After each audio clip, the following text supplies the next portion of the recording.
you think of jelly, your first thought is probably grape jelly, strawberry jelly, or some other type of fruit, right? Have you ever heard of wild violet jelly? Let me explain what this is. Wild violet jelly is an easy homemade flour jelly that will add stunning color to your toast or biscuits. Believe it or not, these bright spring blooms taste just like fresh berries, making an exceptional jelly long before the first fruit harvest of the season. Wild violets grow all over the yard in the late winter and early spring.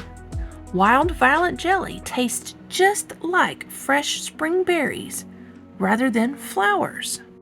Sweet and floral with hints of blueberry and raspberry, wild violet jelly is on my list each spring. Wild violets are pretty easy to identify and they are incredibly common. Depending on where you live, they can be found anywhere between mid-February in warmer climates and June in colder climates. They prefer shady, wet spaces, and you will often find them tucked into corners of your lawn near trees or on the north side of your house. The leaves are a distinctive dark green and they are heart-shaped. They are a deeper shade of green when they are deeper in the shade. The flowers themselves have 5 petals in a rough star shape and can be anywhere from a deep purple to a violet or white. All parts of the wild violet are edible and medicinal. Historically, violet has been used as a respiratory herb to treat hacking coughs and as a lymphatic tonic to help with lymphedema and breast issues. While they are medicinal, the medicinal benefits are not great when consumed in the form of jelly. They can be a very mild laxative if too much is eaten, so just don't eat an entire jar at once. Making violet jelly starts with harvesting violets. They are tiny, so it takes some time, but a couple of cups can be harvested in a matter of around an hour.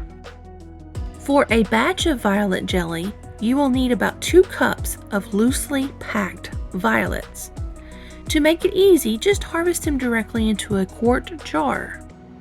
When you get halfway, you will be at 2 cups.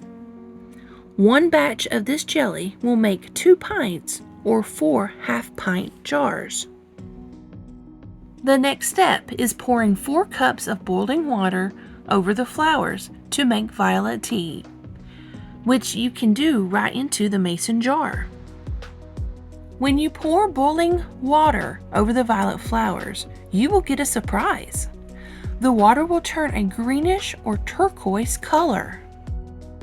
It does this because the compounds that give the wild violets their color actually change color in the presence of acids, like the lemon juice used in canning and jelly making.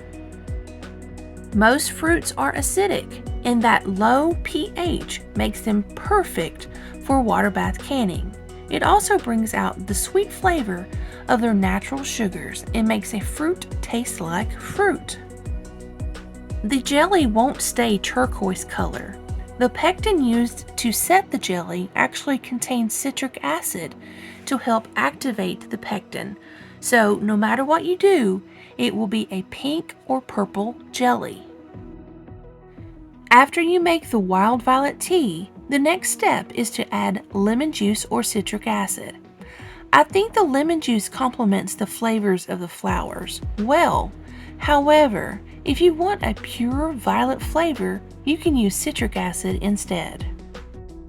Citric acid is substituted for lemon juice at a rate of 1/4 teaspoon of citric acid powder per 1 tablespoon of lemon juice.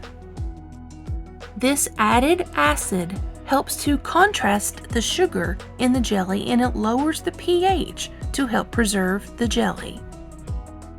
The type of pectin that you use is very important.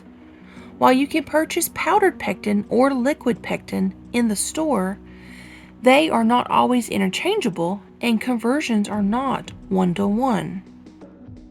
Generally, 2 tablespoons of liquid pectin equal 4 teaspoons of powdered pectin.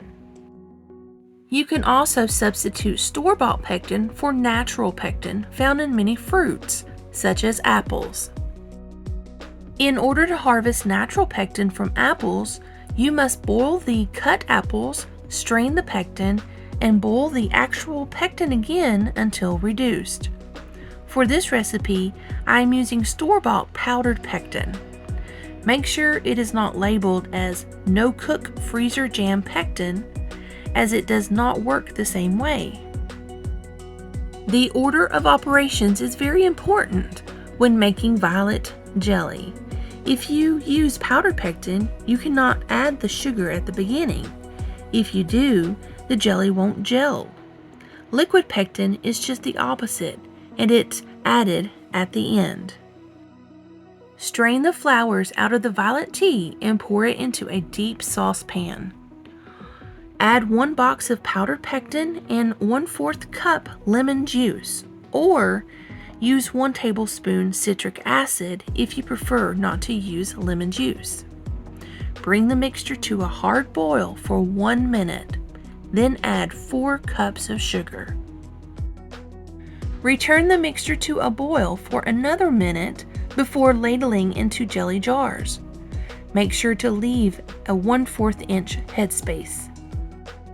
If you would like to can the violet jelly to keep on your shelf year-round, you can water bath the jelly for 10 to 15 minutes, or you can keep this in the refrigerator for 2 to 3 weeks.